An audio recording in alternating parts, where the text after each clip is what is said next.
This is All India Radio. In the program Spotlight, now we bring you an interview with Professor Anjan Trinkha, in charge COVID Centre, AIIMS, on COVID care and vaccination. Interviewer is Anand Chaturvedi, AIR correspondent. First question, Dr. Trinkha, what I should do to not get infected from COVID-19? See, as an individual, if you want to protect yourself from getting infected from COVID-19, you should remain inside your house. Don't leave your house unless totally essential. If you have to go out for whatever reasons, you should be wearing a mask and you should be maintaining distances. And when you come back, again, you should wash your hands and wash your face before you really eat or drink anything. So you maintain all the sterility possible. In your house itself, wear masks because there could be some asymptomatic carriers in your house, and try to remain in isolation as far as possible. I can very well understand that many people may not have so much of space in their houses. So it is important for even those places, those people to wear masks in the house. What I should do if I am infected and asymptomatic? See, if you are infected and you are asymptomatic, that means you have a test which is positive and somebody has told you to do a test for whatever reasons.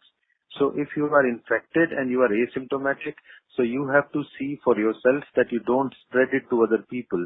So you go into isolation, do not sit with your friends or co-workers to eat food or to have tea or anything else, or sit together and watch a TV on the same sofa or something like that.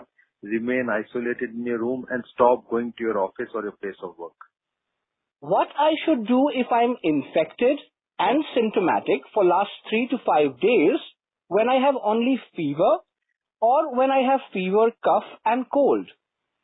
See, if you are infected and you have any kind of symptoms, you have named symptoms like fever and cough, so you should be on regular medications as per the doctor to take care of your fever round the clock.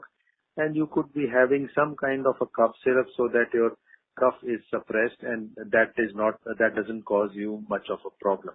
At the same time, after you have taken care of this fever and cough, you should remain isolated in a room and not interact with other people.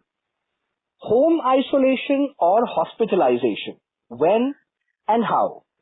See, home isolation, the primary way you can do it if you have a big enough house. If you have 2-bedroom flat and you have 5 people to live in it, I can very well imagine and understand that home isolation is difficult. So then you can go into a COVID care center and not a hospital. There are COVID care centers which have been made by the government all over where people can go and be isolated from their family members. If you have a big house and you are symptomatic and you can stay in a room with a toilet, bathroom and take care of yourself, then you should be isolating in your house.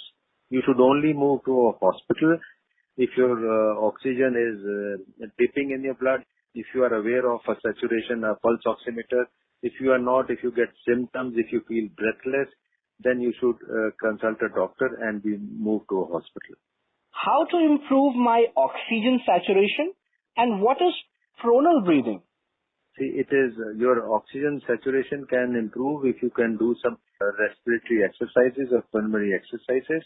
And it is not pronal respiration. It is lying in the prone position and trying to take deep breaths when you lie flat on your stomach and not on your back.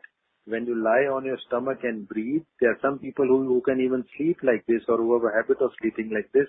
Then that parts of your lung get ventilated, or when you breathe, air goes to that part of the lungs which are not really full of air when you lie on your back. So when you lie prone, which is on your stomach, and you lie like this for some time, that is known as prone position breathing or prone ventilation or conscious proning ventilation. COVID testing is taking some time nowadays. What should I do about this in case I feel I'm infected? See, we all know that it may take up to 1 day in a metropolitan city or maybe more, or maybe 3 to 4 days in a smaller city to get a report of a RT-PCR. If you think you are positive, you've given your test, the best way is to isolate yourself and consider that you are infective. You can pass on the virus to others and you are positive unless proven otherwise. Is there any prophylactic medication to avoid contracting the virus? See, there were a lot of issues regarding prophylactic medications to avoid getting infected by coronavirus. However, in the last 14 months, the evidence is very bleak or not at all regarding any other medications which you can take and you can avoid contracting or getting COVID-19 virus. Initially, there was a big usage of hydroxychloroquine, but now over the years, over the last 15 months, its use as a prophylactic medication is basically zero. Is it required for people at home to put on masks? Yes, this is one of the latest guidelines which have been released by the government and the NITI Aayog yesterday only, because there are a lot of asymptomatic infected carriers in the society. So it is advisable that you remain wearing a mask in the home so that you can avoid getting infected. It is equally important that when you have household help coming into your houses, they should be wearing a mask and you should be also wearing a mask. What is double masking? How to do it, and is it mandatory? Double masking is, as the word tells you, that you wear one mask and you wear the other mask over it, so that every part of your nose and the face and the cheek is covered, and it prevents any kind of infected air getting into your nose and mouth. It will be difficult to describe the way you do it on audio device, but there are enough of photographs available in the newspaper which tell you how to go about doing it. If you wear double mask, it is known as double masking, the chances of you getting infected from another person or because of airborne aerosols full of virus is decreased tremendously. The next question is about vaccination. I took my first dose of vaccine, had symptoms after some weeks. Can I take my second dose of vaccine at the time prescribed after the first dose? If you have taken a first dose of vaccine and then you have got infected and then you had tested positive and now you have come out of the COVID infection, so you should take the second dose of vaccine at least 4 weeks after you have become asymptomatic. Some people say even 6 weeks, but anything between 4 to 6 weeks after you have come out of the COVID infection. I am 19 years old. Where can I get the vaccine? Can I get at government hospital or at any private hospital? How much will it cost? See, you can get it at the government hospital. It will be free for all the citizens of the country. And you can go to the private hospital where the cost would be very minimal.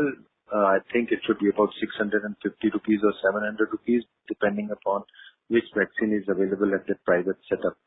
But I suggest you go to the government hospitals where it is not going to cost you. Where and when to get registered for my COVID vaccination, which starts from 1st of May? To get registered for your COVID vaccination, you can go to the app for the COVID vaccination and you can easily get registered. If you are not computer savvy, you can go to your friend or any other person in your area who's computer savvy and he can get you registered, and then you would be given a slot and then you can get it done. If you don't even have that, you can go to any shop which has a computer or who deals in mobile phones or from where you book your tickets, railway tickets. There are so many people like this in the market. They can get you registered on the net and they will not charge you anything. How will the vaccine be useful for me? The vaccine will be very useful for you. The first thing is that if you have taken the vaccine, both the shots as per government advisories, and you have developed antibodies, the possibility is that you may not contract the disease, and if at all you get COVID infection, the severity of the disease will be tremendously less. So maybe you would have never to be hospitalized, you will never get that sick, and it's very unlikely that you will ever needing to go on a ventilator. Are there any side effects of the vaccine? See, any injections, any vaccines would have side effects, which are very rare and government is monitoring them. The most common side effects are some pain and soreness at the point of injection, then you could have some mild fever or some rash. And it is nothing very serious or significant. If you have anything more than that, the government is keeping a strict watch on these symptoms and these problems. You should go back to the place, or there is a phone number available. You could phone them up and they will advise you free of cost and tell you what to do, and even tell you where to go to the nearest hospital if you have very serious side effects. By what time can I expect full protection after taking the vaccine? See, 100% protection from any vaccine for any disease in the world is not possible. It's only the efficacy or the efficiency of any vaccine which is important. So quite a large number of people would have protection against a disease after they've taken the vaccine as per standard guidelines, and the same thing goes good for COVID-19 vaccination also. So about 2 to 3 weeks after the second dose, ideally 2 weeks, you should have enough of antibodies which are likely to protect you from getting any serious COVID infection. Can I go out to work after being vaccinated and with the masks on and maintaining social distancing, of course? Am I likely to lose my daily wages for some days? See, the first thing is you can go to work with mask and social distancing after you've had your vaccinations, provided there are no guidelines or lockdowns or curfews in your area, and you'll have to follow them and follow all those rules by the government. The second thing is, it's also the government has made it very clear that nobody will lose jobs if you are in a government setup, if you are ill or you have been taken down by infection of COVID-19. Is it mandatory to have COVID-appropriate behavior everywhere? Yes, it is mandatory, it is essential, and I go a step ahead. It is as essential as you wear your clothes. You wear your clothes when you go out to work. You wear your clothes when you are in your house. So all things which are done in a COVID-appropriate behavior should be as essential as clothes on your body, anywhere and everywhere. Is there a likelihood of getting some gynecological problems with vaccination? See, it's unlikely that you can get a gynecological problem after vaccination. No, it's not possible. Or if there is a side effect of any which may be very rare, but that is not heard of. We've never seen it so far. No, actually, doctor, this question was pertaining to some myth about the women who are menstruating like 5 days before or after. There are some messages doing rounds that they should avoid taking that. There is no government guideline which says that women who are menstruating or having their periods should not get their jabs. But then what is important is it is free of cost. Thank you so much, doctor. Thank you so much. You were listening to an interview with Professor Anjan Trinkha, in charge COVID Center, AIMS, on COVID care and vaccination. The interviewer was Anand Chaturvedi, AIR correspondent. This program was produced and presented by the News Services Division of All India Radio. You can listen to it on our mobile app, News on AIR. This program is also available on our website newsonair.com.